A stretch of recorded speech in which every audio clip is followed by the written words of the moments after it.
So what if I told you that winning a massive, multi-million dollar lottery jackpot Yeah. and suffering a devastating, paralyzing physical injury will leave you with the exact same baseline level of happiness 3 years from now? I mean, it sounds completely backwards, right? It totally does. But welcome to our exploration today. We're looking at two really fascinating anonymous texts Yeah. that essentially prove our human brains are completely, totally terrible at predicting what will actually change our lives. Yeah, it's this incredibly counterintuitive reality. We spend, the vast majority of our lives trying to predict the future and control our environment. Right. But we're totally unaware of how our internal psychology actually processes sudden, massive changes. Exactly. And to sort of set the stage for you listening right now, I want you to imagine a highly relatable scenario. Oh, this is a great visualization. Right. So imagine for a second that you are driving down a perfectly paved, totally straight highway. You have meticulously planned out your route. The tank is full. The tank is full. Exactly. The cruise control is locked in at the exact speed limit. Your favorite playlist is humming through the speakers. And your GPS tells you exactly what time you are going to arrive. You've basically engineered your life, your career, your relationships to be this perfectly predictable, smooth journey. Yes. And then, completely out of nowhere, you hit a massive, unavoidable roadblock. Just out of the blue. Literally out of the clear blue sky. Yeah. Maybe you get a devastating performance review, or, an unexpected personal crisis just turns your entire world upside down on a random Tuesday afternoon. And the cruise control instantly disengages, the tires screech, that comforting illusion of the smooth ride just shatters into a million pieces. It's terrifying. And in that specific moment, sitting there gripping the steering wheel with your heart rate just spiking, you feel completely stuck. Oh, totally overwhelmed. Yeah, you're confused, and your immediate biological instinct is to ask two very painful, very defensive questions. First, why is this happening to me? Right. And second, am I just not inherently good enough to handle this? It really is the ultimate collision, isn't it, between harsh external reality and deep internal vulnerability. It really is. We spend so much daily energy trying to insulate ourselves from random chance, from the whole, chaotic nature of the universe. But chance always finds a way in through the cracks. It just does. It always does. And so our mission today is to focus on exactly this intersection. We're looking at the messy collision between unpredictable chance and our internal psychological framing. Which is such an important topic. It really is. We want to uncover how we can fundamentally transform these moments of absolute chaos, these terrifying roadblocks from existential threats, into the most important turning points of our entire lives. And to accomplish that, we are synthesizing two phenomenal sources today. Yeah, let's talk about those. So the first is an insightful text exploring the science of serendipity and how chance events physically and psychologically shape human trajectories. And the second is this dense but incredibly practical psychological workbook focused on cognitive behavioral techniques. It's all about developing resilience and actively rewiring the neural pathways that dictate how we respond to failure. Okay, let's unpack this. Yeah. So sit back and ride shotgun with us for this session, because we are going to connect the dots between external luck and internal mindset. Hopefully by the end of this conversation, that roadblock you're facing right now won't look like a dead end anymore. That's the goal. So to truly understand why these sudden roadblocks feel so utterly devastating, we first have to look at why we love that open, predictable highways so much in the first place. Right. And there is a famous philosophical analogy presented in our sources about a farm animal that perfectly explains this. Oh, the turkey. Yes, the turkey. Imagine a turkey living on a farm. This turkey lives a very comfortable, highly predictable life. Every single morning, the farmer comes out and feeds the turkey. Every single day. Exactly. Based on 1,000 days of historical, perfectly observable data, the turkey reaches a very logical, data-driven conclusion. Which is? That the farmer is a benevolent provider and life is perfectly, permanently safe. I mean, think about it. 1,000 days of data. In any scientific study, that is a massive, highly reliable sample size. Absolutely. The turkey has statistically significant proof that tomorrow will be exactly like today. Why wouldn't believe that? Precisely. Its entire model of the world is built on inductive reasoning. It assumes that the absence of negative surprises in the past guarantees the absence of negative surprises in the future. Right. But then, the week of a major autumn holiday arrives. The farmer walks out, but this time, he isn't carrying a bucket of feed. Yeah. He is carrying an axe. In a single, violently unpredictable moment, the turkey's 1,000 days of predictive data become completely and utterly worthless. And it is too late for the turkey to adapt. The environment changed way faster than the organism could comprehend. Right. This perfectly illustrates what statisticians and behavioral scientists call the round-trip fallacy. The round-trip fallacy. Yeah. It's our deeply flawed, yet biologically ingrained belief that the absence of past unpredictable events acts as, like, an impenetrable shield for the future. So we look at our own lives. We see that the last 3 years have been relatively stable. We kept our job, our health was fine. And we just assume the next 3 years must automatically follow that exact same pattern. Exactly. We deeply crave that predictability. It feels like our brains are actively, almost aggressively hostile to the concept of randomness. They really are. Yeah. And the sources cite a really heavy but very relatable psychological phenomenon regarding our belief in what researchers call a just world. Yeah, this part was fascinating. Imagine you're standing by the coffee machine at work, and a coworker comes up and whispers that an acquaintance of yours just got diagnosed with a devastating illness, like lung cancer. The immediate human reaction in that specific scenario is deeply revealing and honestly a little dark. It's very dark. Because almost immediately, without even thinking about it, someone in that circle will ask, did they smoke? Yes. And on the surface, that sounds like a clinical, logical, fact-finding question. Right, but let me play devil's advocate and push back here for a second. Go for it. Isn't that just basic causality? I mean, if someone smokes 2 packs a day for 40 years and gets lung cancer, pointing that out isn't some complex psychological defense mechanism, is it? I see what you're saying. It's just a medical fact. Yeah. Are the sources trying to suggest that personal responsibility or direct causality is just an illusion? That is a brilliant point to raise, and the distinction is really crucial. The sources are absolutely not denying medical reality or causality. Yes, smoking causes cancer. Right, okay. The psychological phenomenon isn't about the fact itself, it's about why our brains feel the urgent, compulsive need to blurt out that specific question the very millisecond we hear the tragic news. Oh, I get it. We aren't asking, did they smoke? Because we are suddenly deeply invested in epidemiological research. We ask it to soothe our own spiking existential dread. Ah, okay. So it's the speed and the emotional utility of the question. Exactly. When we hear about a massive, horrific tragedy striking an ordinary person we know, it terrifies our nervous system because it heavily implies that the world is chaotic. And that we're equally vulnerable. Yes. If bad things can just happen to normal people, we are not safe. So our psychological defense mechanism violently kicks in to suppress that panic. By blaming the victim. Exactly. If we can immediately blame the victim's choices, if we can definitively say they got lung cancer because they made the bad choice to smoke, then we can subconsciously assure ourselves that we are safe. Because we don't smoke. We go to the gym, we eat organic. Right. By assigning strict responsibility to the victim, we build a psychological fortress against the terrifying reality of random tragedy. Wow. We refuse to cede control of our lives to random fate. We want to believe the universe operates on this strict moral ledger. Good choices equal good outcomes. Bad choices equal bad outcomes. Exactly. But the sources point out a massive blind spot here. While this just world bias protects us from the paralyzing fear of negative randomness, it simultaneously blinds us to the reality of what the texts call catalysts. Right, catalysts.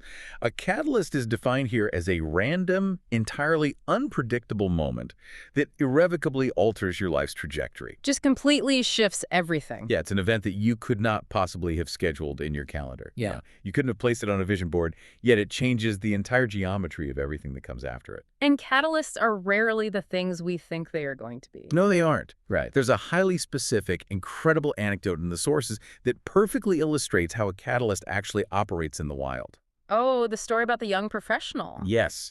Imagine a young professional. They decide to take a massive leap of faith and move to a foreign country in South America for a highly structured corporate job. They don't speak the language well. They are totally out of their element culturally, but they are trying very hard to stick to their strict, predictable routine. They are trying to keep the cruise control on, even in a foreign environment. Exactly. So one Saturday morning, they realize they need to go into the office to finish some paperwork. They walk out of their apartment and board their usual daily bus route. The route is familiar, so they let their guard down. Right. But what they don't realize, because they are new to the city, is that the local municipality changes the bus routes entirely unpredictably on the weekends due to local street markets. Oh, wow. Suddenly, the bus takes a sharp turn away from the corporate district and heads deep into unfamiliar territory. Mm. Realizing something is profoundly wrong, the young professional panics and hops off at the very next stop. Thinking they can just walk back. Incorrectly assuming they can navigate on foot, yeah? Yeah. But they've just stepped off the bus directly into a notoriously dangerous, highly impoverished, informal settlement on the outskirts of the city. A completely unpredictable, highly vulnerable situation. Their environment has completely shifted in the span of 10 minutes. Terrifying. Yeah. They are totally lost, sticking out like a sore thumb, clutching a briefcase, entirely unable to communicate. They stumble down an unpaved dirt road and happen upon a small, makeshift corner shop. And this is where it turns. Yeah. The local shopkeeper, seeing this visibly panicked, sweating foreigner wandering into a rough neighborhood, gestures for them to come inside and sit down in the relative safety of his shaded stall. And instead of facing danger or hostility, this traveler experiences a moment of profound hospitality. Which is exactly where the catalyst takes shape. The catalyst isn't just the fact that they got lost or avoiding physical danger. It's the specific human interaction that follows. Tell them about the photos. Yeah, so the shopkeeper proudly points to some faded photographs pinned to the wooden wall of his stall. He explains through very broken conversation and hand gestures how his children grew up right there in this incredibly challenging environment. Wow. Yet, because of the income from this tiny corner shop, one child became a doctor and the other became a teacher. That's amazing. The shopkeeper emphasizes how local business and community support can profoundly uplift people out of poverty, even in the most difficult circumstances. So the traveler woke up that morning expecting to spend the weekend doing mundane corporate spreadsheets. Right. Instead, they're hit with this profound philosophical realization about the raw power of grassroots business to drive actual social change. This single, completely random 20-minute conversation totally shifts the traveler's worldview.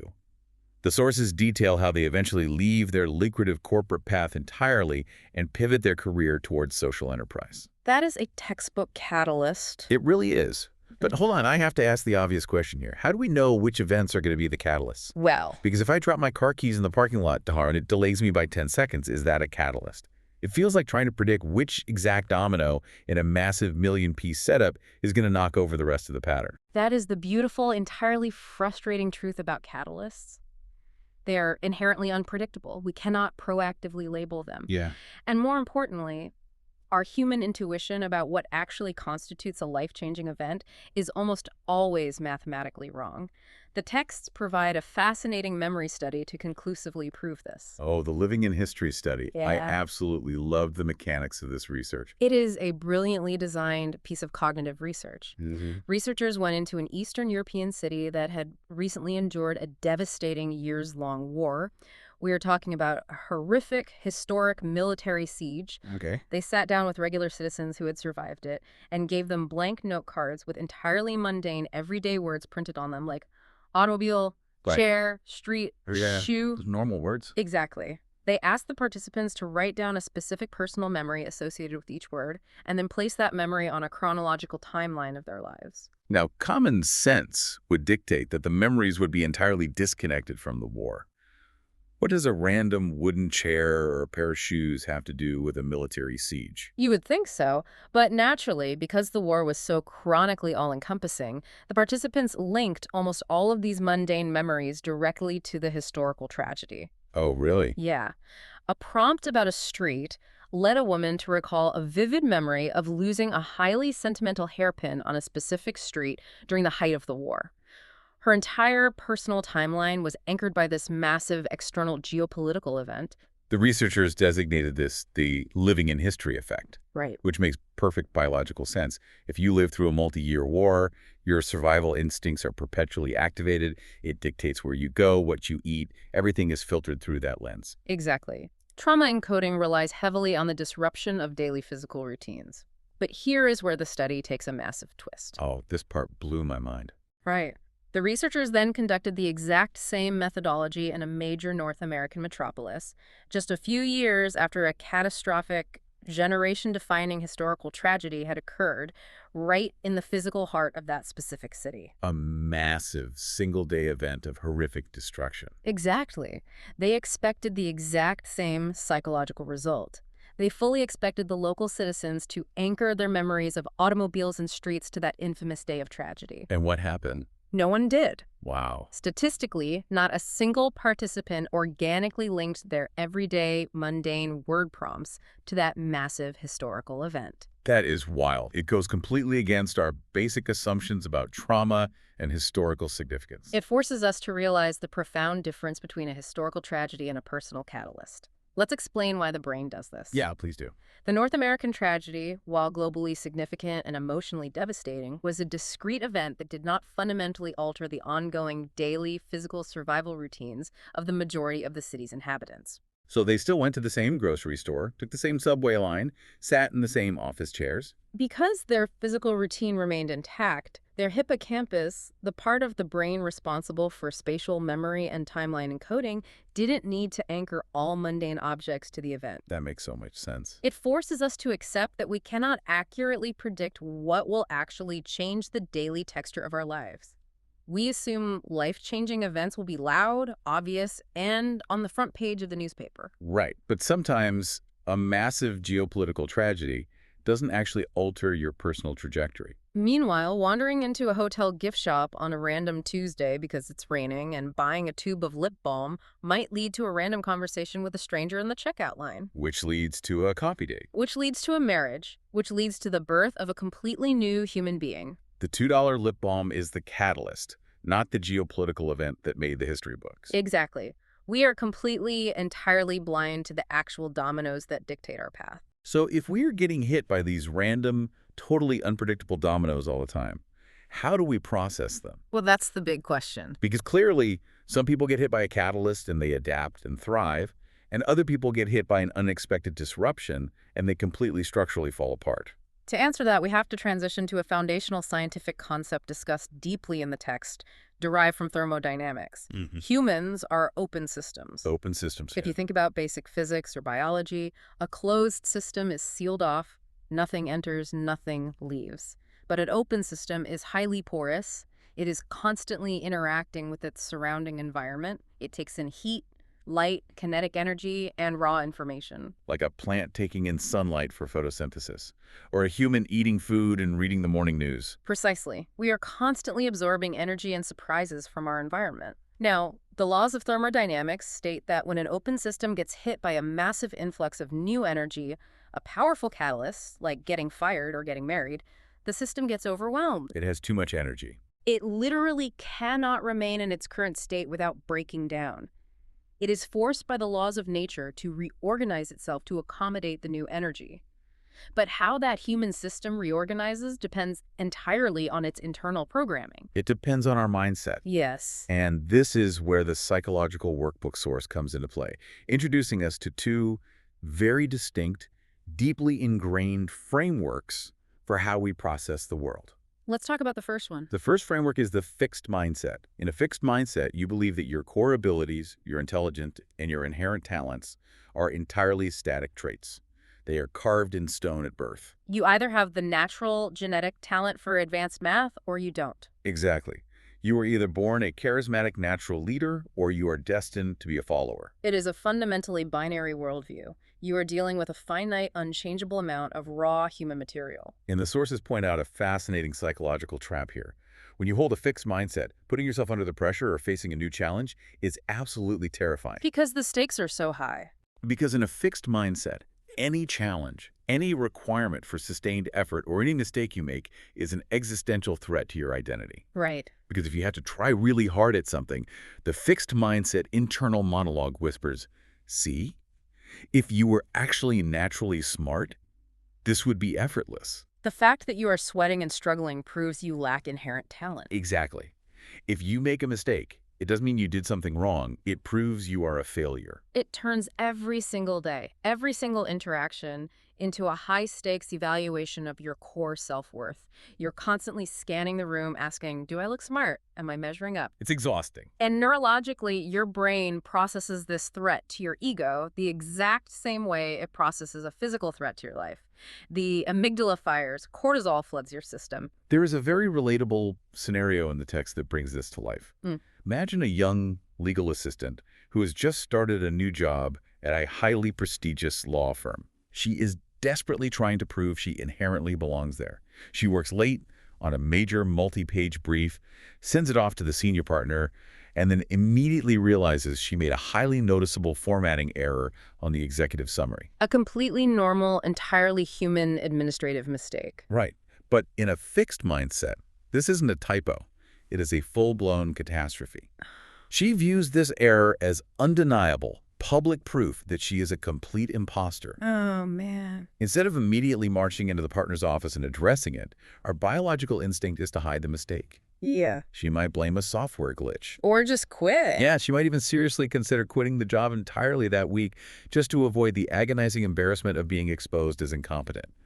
She would rather walk away from her career path than sit with the temporary discomfort of imperfection. If we connect the specific behavior to the bigger picture, you can see how incredibly dangerous this is when we talk about catalysts. Oh, absolutely. Because if you have a fixed mindset, your primary directive is ego preservation. Therefore, you will naturally, instinctively avoid the unpredictable. You will take the easy route where you are mathematically guaranteed to look smart and competent. Right. Or, paradoxically, you will take an impossibly hard route like trying to launch a billion-dollar startup with zero experience so that when you inevitably fail, you have a built-in ego-saving excuse.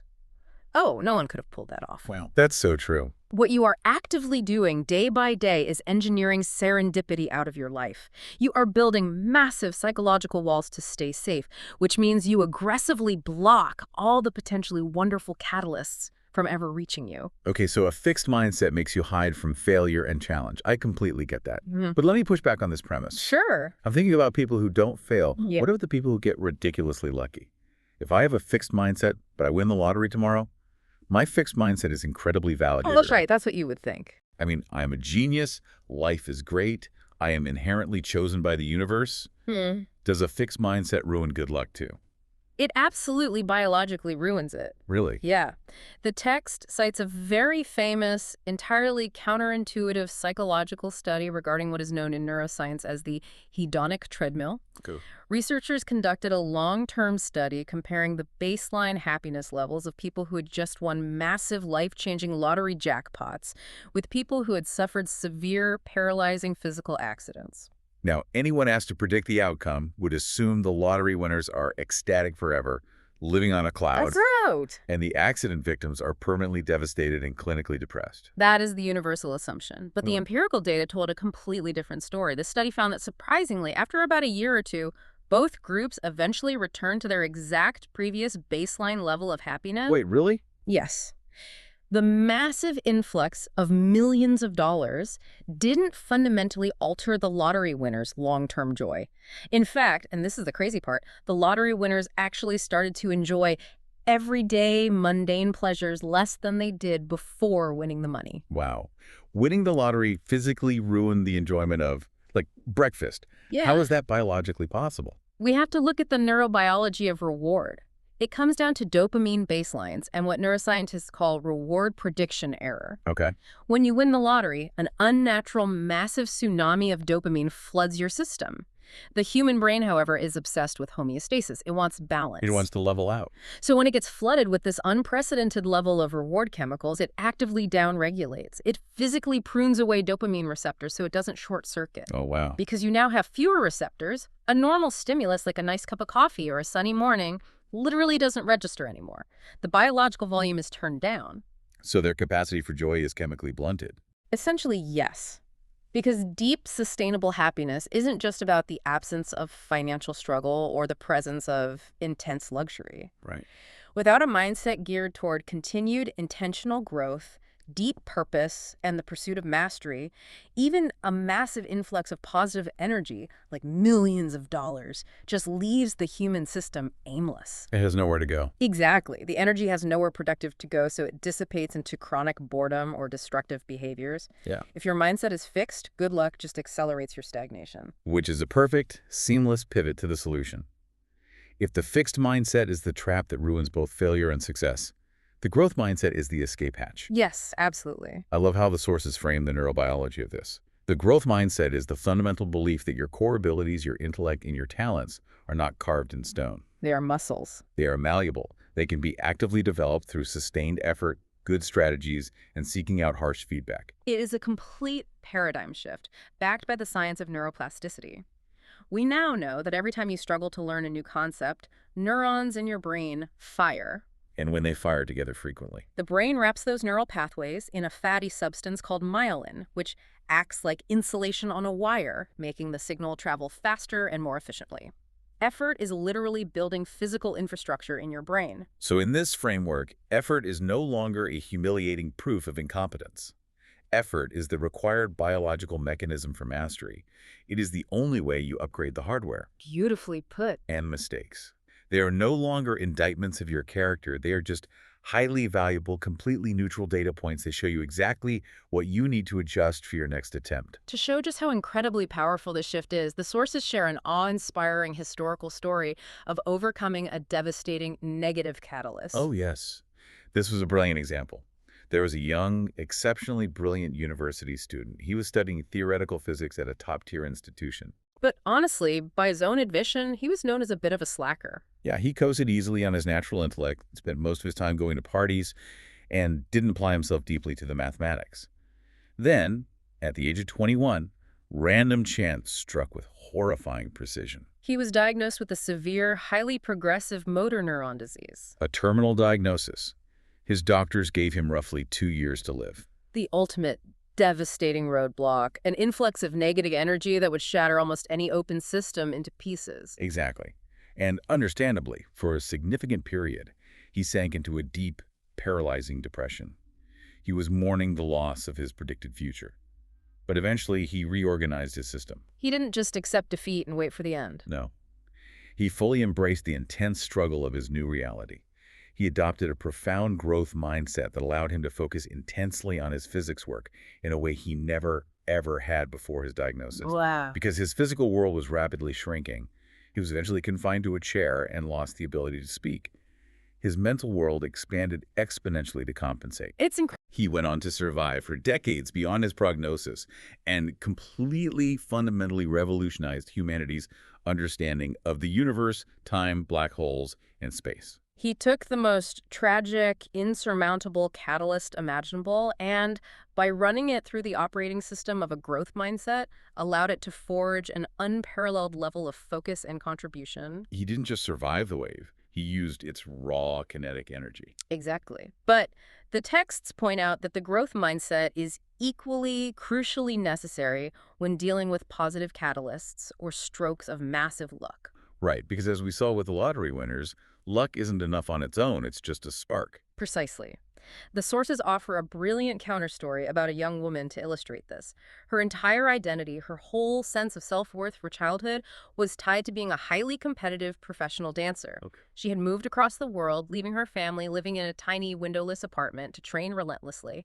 But then, due to the extreme physical strain, her knees gave out, her cartilage was gone. Wow. Her physical ability to dance professionally was permanently over. Her dream died. Another completely devastating roadblock that she had absolutely no control over. So she is forced to reorganize. She takes a massive, terrifying risk. She scrapes together her last remaining dollars and moves to a major entertainment capital to try and figure out an entirely new path, possibly in acting or modeling. Right. Fast forward a bit, and she is down to her last pennies. She goes into a busy bank branch to cash a small, out-of-state check from a minor modeling gig, just so she can afford to pay rent and buy groceries for one more month. Okay, I can feel where this is going. But bank teller looks at the check, looks at the rules, and flatly refuses to cash it. Oh, I can physically feel the panic in that moment. Her survival is on the line. At her absolute lowest point, completely overwhelmed by frustration, hunger, and desperation, she snaps. She throws a massive, epic tantrum right there in the bank line. She is pleading, arguing loudly with the teller, causing a huge scene. By pure, unpredictable, one-in-a-million chance, a major industry talent scout happens to be standing in the line directly behind her. Talk about being in the exact right place at the exact right time. That is the literal definition of serendipity. He sees her raw intensity, her undeniable physical presence, and steps in to de-escalate the situation and help her open an account. Outside the bank, he hands her his business card and offers to represent her. That is movie script serendipity right there. Now, that is a positive catalyst, but, and this is the crucial part, the texts emphasize, the luck of the catalyst wasn't nearly enough. It just opened a crack in a door. She wasn't an actress yet. Exactly. She had to apply immense, grueling, daily effort and a relentless growth mindset to actually develop acting skills she completely lacked at the time. She had to learn the meticulous craft of performance, take harsh critical feedback from directors, and fail at auditions. It's that effort muscle again. Right. Because she paired the luck of the catalyst with the engine of a growth mindset, she eventually went on to win the global film industry's highest, most prestigious award for a leading role. The catalyst provided the spark, but her growth mindset built the sustained fire. I love that distinction. Luck is just unharnessed kinetic energy.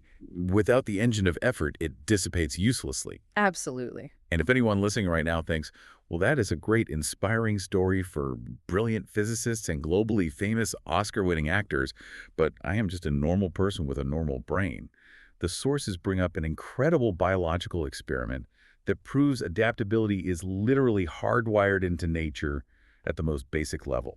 Oh, the ant colony study. Yes, it involves an ant colony. This is one of the most fascinating behavioral ecology studies I've ever read. It really is. Explain how they set it up. Okay, so researchers set up a large ant colony in a lab and meticulously marked the high-achieving worker ants, the ones constantly out foraging for food, building the tunnels, and grooming the queen. They mark them with bright colored dots. Right. The corporate superstars of the ant world, the type A personalities. Exactly. And then there were also a large group of slacker ants just wandering around the colony, seemingly doing nothing, entirely unproductive. Just kind of hanging out. Yeah. The researchers then went in and deliberately removed all the brightly colored top-performing ants from the environment. You would logically think the colony would immediately collapse without its best, most productive workers bringing in the food. A catastrophic brain drain. But it didn't collapse. Almost immediately, within hours, the slacker ants recognized the profound environmental shift. They adapted, and they completely stepped up to take over the crucial high-effort roles. They completely reorganized the labor distribution. It's so cool how that works chemically. It is. The researchers note that this has to do with chemical signaling and epigenetics. When the high achievers are present, they emit pheromones that actually suppress the foraging genes in the slacker ants. When you remove them. When those top performers are removed, the sudden absence of that specific pheromone acts as a chemical switch, activating entirely dormant behavioral genes in the slackers. So the takeaway is that we all have this latent, biologically hardwired capacity to stretch, adapt, and step up when the environment demands it. Even if we've been cruising along in the slow lane for years, the capability is literally in our DNA, waiting for the right catalyst to switch it on. It is a profound realization. We are biologically built to adapt to chaos. But of course, knowing this intellectually while listening to an analysis is very, very different from executing it emotionally when you are in the chaotic middle of a real-life crisis. Oh, yes. Here's where it gets really interesting, because the sources don't just leave us with inspiring historical anecdotes and biology lessons. They give us the actual practical psychological mechanics. Exactly. Understanding the growth mindset conceptually is a great first step. But when your boss hands you that terrible review or you make a massive public mistake that costs your company money, how do you actually rewire your brain in real time? The workbook source offers highly specific cognitive behavioral tools for this. And it starts with the difficult task of actively listening to our internal monologue. Right. The way we silently speak to ourselves in the exact moments after a catalyst strikes is the most critical juncture. It determines whether we shut down or open up. So what's the first tool? The workbook introduces a foundational tool called the growth mindset chart.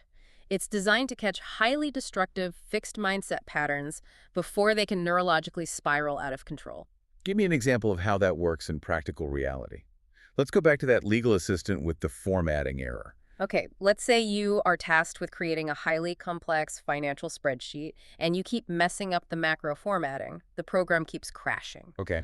In a fixed mindset, your internal monologue jumps immediately to what psychologists call an all or none global self-judgment. You tell yourself, I am completely illiterate with computers. I'm an idiot. I will never figure this out. I'm going to get fired. I mean, I have absolutely said almost that exact sentence out loud to my computer screen. We all have. It is the default setting of a stressed brain. But the chart forces you to cognitively catch that global catastrophic judgment in real time and actively, intentionally shift it to an analysis of current skill. So how do you reframe it? You are instructed to reframe the thought, either out loud or by writing it down on paper. I am not an idiot. I know how to type. I know how to navigate the operating system. I know how to send complex emails. But I currently lack the specific, isolated skill to format this particular table macro. Oh, I see. It will take some sustained effort and maybe watching a tutorial to learn this specific function. You systematically shrink the problem from a massive existential crisis about your inherent intelligence down to a very specific, highly conquerable skill gap. You move from permanently judging your character to simply evaluating the current state of your tool belt. I love that. And there's another tool in the workbook that tackles how we handle feedback called the Growth Coach Worksheet. Because in a fixed mindset, we tend to have two default, highly polarized settings for our internal voice when we receive feedback. We are either acting as a harsh critic or an adoring fan. Both of which, interestingly enough, are deeply unhelpful for long-term development. Right? If you make a mistake, the harsh critic takes the mic and says, you are a complete disaster. You ruined everything. Everyone is laughing at you. And if you succeed, The adoring fan takes over and says, you are a natural, flawless genius. You don't even need to practice. Neither voice provides you with actual, actionable data. no, they don't. The workbook suggests we need to consciously, deliberately reframe our internal voice into a strategic coach. A coach doesn't coddle you and pretend you didn't fail, but a coach certainly doesn't destroy your core confidence either. A coach looks at the game tape. Exactly. Let's say you completely blow a public presentation. The strategic coach voice steps in and says, okay, that didn't go well. Let's look at the data. The opening anecdote was weak, and you clearly lost the audience's attention by slide 3. But your data analysis in the middle was rock solid. Exactly. Next time, we need to practice the verbal hook more and rely significantly less on reading the text off the slides. It acknowledges the painful sting of the failure, but immediately pivots the brain's resources toward actionable steps for future improvement. And we must absolutely acknowledge that sting. The text highlights a very important point about the physiological reality of dealing with emotions. Oh, this part is so crucial. Fixed mindset emotions like intense public embarrassment, rigid defensiveness, burning shame, or toxic envy when a peer succeeds where you failed are not just abstract thoughts. Right. They're incredibly powerful chemical, physiological reactions. You cannot just wish them away with a positive affirmation on a sticky note. You completely hijack your autonomic nervous system. Hmm. But let me push back here on the practical application of this workbook. Sure. When my spreadsheet crashes and I look stupid in front of my boss, my brain isn't rational. My heart rate is spiking to 120 beats per minute. I am sweating. I am experiencing tunnel vision. You're in full panic. I am not going to calmly reach into my desk drawer and pull out a growth coach worksheet. It sounds nice in theory, but biologically, I am in full fight or flight mode. How do you bridge that gap? That is a highly astute observation, and it is exactly why the text emphasizes that mindfulness is the absolute biological prerequisite to any cognitive behavioral work. Okay, so mindfulness first. You are entirely correct. You cannot access your prefrontal cortex, the logical, highly evolved part of your brain that does the worksheet and engages in rational reframing, while your amygdala is frantically sounding the alarm and flooding your bloodstream with adrenaline. Right. You literally have to ground your physical body first to let the neurochemicals recede. So you had to fix the hardware problem before you can run the software program. Precisely. The text suggests utilizing here and now physical focusing techniques. When that overwhelming wave of shame or panic hits, instead of letting your mind spiral into catastrophic negative self-talk about the future, you intentionally focus entirely on immediate physical present moment sensations. Like what? What does the fabric of the chair feel like against your back? What are 5 objects with the color blue you can physically see in the room? Just simple grounding exercises. Exactly. By anchoring your attention strictly into the physical present, you stimulate the vagus nerve, which activates the parasympathetic nervous system. This physically drops your heart rate and signals biological safety to the amygdala. Okay, see. You don't instantly eliminate the emotion of embarrassment, but you turn down the volume of the alarm bells. You create a tiny, crucial wedge of mental space. And in that calm space, your prefrontal cortex comes back online, and you can choose to deploy a growth behavior. There is a great, highly relatable, everyday example of this emotional regulation in the It's sources. a basketball game, right? Yeah, a guy is playing pickup basketball at the local gym with some younger, fitter guys he hasn't played in a few years. After just 20 minutes of running up and down the court, he is completely winded. He's exhausted. He is bent over, hands on his knees, visibly gasping for air, while everyone else is running the court looking totally fine. The physical sensation of public embarrassment and inadequacy is going to be incredibly acute in that specific moment. Incredibly acute. And his internal fixed mindset starts screaming at him, "You look pathetic. You are old. Everyone is judging you. Get out of here." Yeah. The fixed mindset desperately urges him to engage in a protective, ego-saving behavior. Make up an excuse, fake a knee injury, say you have a sudden terrible calf cramp, limp off the court, and quit the game to save face. Retreat to the safety of the known. Engineer the physical and emotional challenge entirely out of the situation. Exactly. But by utilizing these tools, he recognizes the emotion. He feels the intense flush of embarrassment. He takes a deep, grounding breath, focuses on the feeling of his shoes on the hardwood floor to create that mental wedge, and calms his nervous system. So he fixes the hardware. Exactly. Then, with his prefrontal cortex engaged, he actively chooses the growth behavior. He admits out loud to the guys, "Man, I'm totally out of shape. I need a minute." He completely drops the protective facade. That takes a lot of courage. It does. He decides to stay in the game, even knowing he will play poorly and look uncoordinated, specifically to start building his cardiovascular stamina. And later that night, he sets a realistic, incremental schedule to start working out again. He transforms a moment of acute public shame into a productive baseline data point for future growth. Yes. This brings us to the ultimate grand synthesis of our 2 sources today. When we routinely use these cognitive behavioral tools to regulate our emotions and maintain a growth mindset, we are doing much more than just improving our own personal internal lives. What else are we doing? We are remaining structurally open. We are keeping our human system highly porous to the random swirling catalysts buzzing around us in the broader environment. And when an open, growth-oriented system meets a powerful catalyst, it doesn't just adapt. It creates a massive ripple effect that can significantly alter the broader world. The ripple effect, yes. There is a deeply moving story in the text about a pioneering primatologist that perfectly captures how this scales up. I love this story. Decades ago, the absolute, unquestioned scientific dogma of the era was that animals were simply biological stimulus response machines. They did not have complex inner lives, they did not possess social emotions, and they certainly did not manufacture or use tools. That was the rigid, collective, fixed mindset of the entire global scientific establishment. The scientific community had arrogantly decided they definitively knew the absolute limits of animal consciousness. They had closed the system. But this young woman maintained a deeply open, relentlessly curious, growth-oriented mindset. Because she was psychologically open, she accepted a seemingly random, highly unpredictable invitation to travel to the forests of Africa to conduct field research. She put herself directly into a chaotic, unpredictable environment. Right. And because her mind wasn't tightly locked into the prevailing scientific dogma of her peers, she was able to truly objectively observe what was happening in front of her.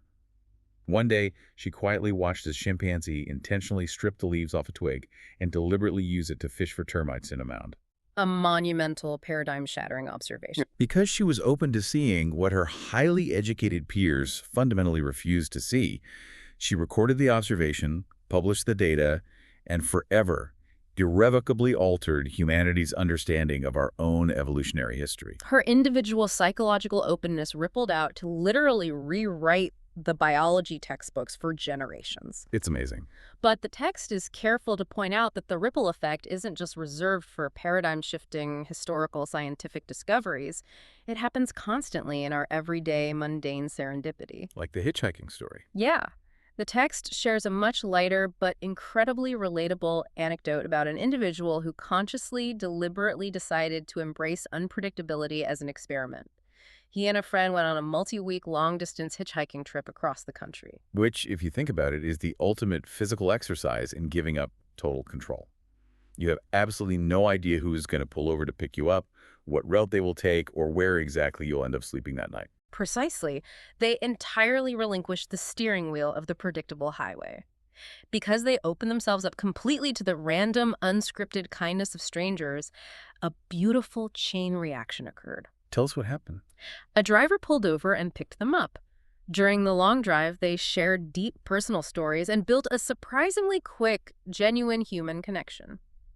Months later, long after the trip ended, that specific driver ended up connecting with the hitchhiker's sister online through a shared social network. Oh, wow. They started talking, which led to a long-distance relationship. That relationship blossomed, survived the distance, and resulted in a marriage. And eventually, that marriage resulted in the birth of a child. Wow. From standing on the side of a dusty highway with your thumb out, giving up control of your afternoon, to the literal creation of a completely new human life years later. Catalyst to catalyst to catalyst. A human system shifting, reorganizing, and expanding in beautiful, entirely unpredictable ways, all because someone actively chose to be open to the random variables of the road instead of taking the predictable, scheduled flight. It makes me think about how we navigate life. I was originally going to say that navigating life is like being a surfer, but honestly, that's a bit of a generic poster slogan. Yeah, a little cliche. A much better, more scientifically accurate way to look at it, drawing on the thermodynamics we discussed earlier, is like the process of annealing in metallurgy. Oh, that is a fantastic comparison. Unpack the mechanics of that. If you want to make a piece of metal, like a sword or a vital machine part, truly strong, you don't just leave it at room temperature. Yeah. Metal that is never stressed becomes rigid, but it is deeply brittle. If it takes a sudden impact, it snaps. Right. To make it truly resilient, you have to put it through annealing. You plunge it into extreme, intense heat, which represents the chaotic, unpredictable catalysts and massive challenges of life.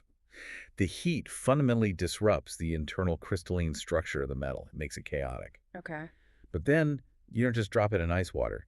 You let it cool slowly and deliberately, which represents the intentional cognitive behavioral processing and mindfulness we just talked about. Oh, that makes so much sense. This cycle of extreme stress and deliberate recovery reorganizes the internal structure, making the metal profoundly flexible and incredibly strong, capable of absorbing massive impacts without breaking. That perfectly encapsulates the growth mindset. You are not trying to avoid the fire. You are actively using the fire of unpredictable catalysts to forge a more resilient internal structure. Absolutely. And this raises an important question, and it is a deeply uncomfortable one we all need to honestly ask ourselves as we look at the current trajectory of our careers and our lives. What's the question? Which is genuinely more dangerous.